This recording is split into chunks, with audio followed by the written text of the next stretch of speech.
ओम नमो भगवते वासुदेवाय नमः। लक्ष्मी नारायण की जय हो। इंदिरा एकादशी व्रत के महात्म्य की जय हो।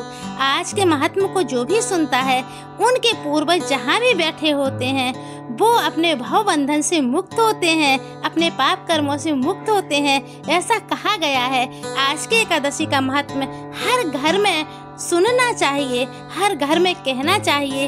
ये जो भी प्रतिपक्ष चल रहे हैं, इनमें हमारे पूर्वजों की शांति के लिए इंदिरा एकादशी का महत्व जरूर कहना चाहिए।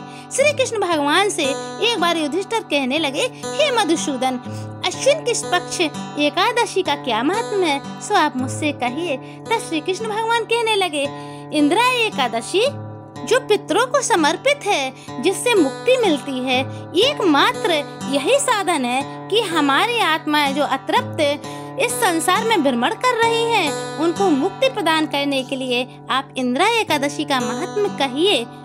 इसका महात्म्य इस प्रकार है, सो सुनो। प्राचीन समय में महिष्मती नाम की नगरी में एक इंद्रसेन नाम के प्रतापी राजा हुआ करते थे। वह विष्णु भगवान के परम भक्त थे, पुत्र पौत्र धन धान सभी से संपन्न थे। एक दिन राजा अपनी सभा में बैठे हुए थे कि नारायण नारायण रटते हुए वहाँ पर नारद मुनि का आगमन हुआ और वह कहने लगे, हे राजन इंद्रसेन, आपका नाम तो स्वर्ग में भ्रमण कर रहा है, आप तो महान प्रतापी हैं, धर्मयुक्त हैं, आपकी चर्चाएं तो सभी देवलोकों में हो रही हैं।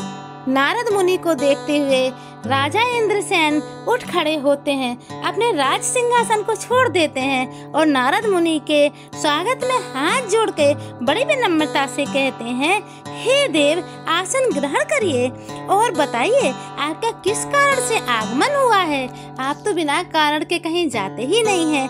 तब नारद मुनि कहने लगे, मैं तो अपने नारायण के परम भक्तों के पास आता ही जाता रहता हूँ, सो मैं आ गया। लेकिन राजा ने फिर भी हाथ जोड़कर पूछा, आप बिना कारण के तो कहीं नहीं जाते, वो कारण बताइए प्रभु, जिस कारणवश आपका आगमन हुआ है।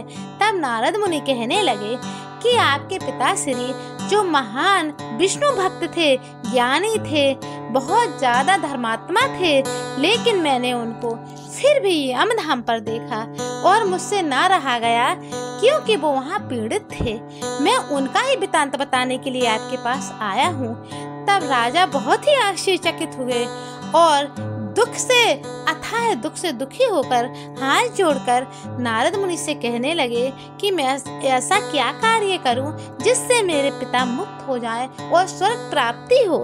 तब नारद मुनि कहने लगे, इंदिरा एकादशी, अगर आप इंदिरा एकादशी का व्रत करते हैं, महात्म्य करते हैं और अपने पूज्य पिता को समर्पित करते हैं, तो वो निश्चित ही परम धाम को पहुंच जाएंगे, स्वर्ग धाम को पहुंच जाएंगे।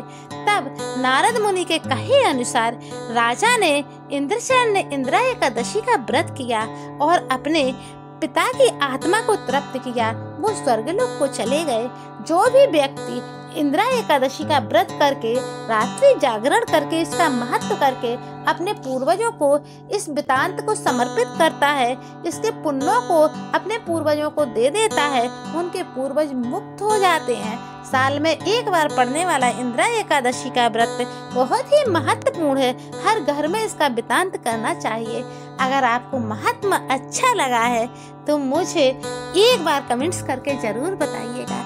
इंदिरा एकादशी की रात्रि में अगर आप जागरण करते हैं तो कृष्णाय वासुदेवाय हरे परमात्मा ने बढ़ता क्लेश नाशाय गोविंदाय नमो नमः का जाप निरंतर करते रहिएगा। हे श्री कृष्ण भगवान वासुदेव के पुत्र, हे परमात्मा, हर हृदय में विराजने वाले, आप तुरंत ही सारे क्लेशों को खत्म कर देते हैं। हे गोविंद, आपको बारंबार प्रणाम है, ऐसा कह के आप इस मंत्र का निरंतर जाप करते रहिएगा। जो भी कार्य कर रहे हैं करते रहिए। कृष्णाय वासुदेवाय हरे परमात्मा ने बढ़ता क्लेश नाशाय गोविंदाय नमो नमः का जाप करते रहिएगा। अच्छा लगा है महात्मा तो एक बार कमेंट्स करके नमो नारायण जरूर लिखिएगा। एक बार मुझे नारायण के भक्तों से जुड़ने के लिए मौका जरूर दीजिएगा। वीडियो अच्छी लगी है तो आप शेयर करिए, लाइक करिए, कमेंट्स करिए। Thank you.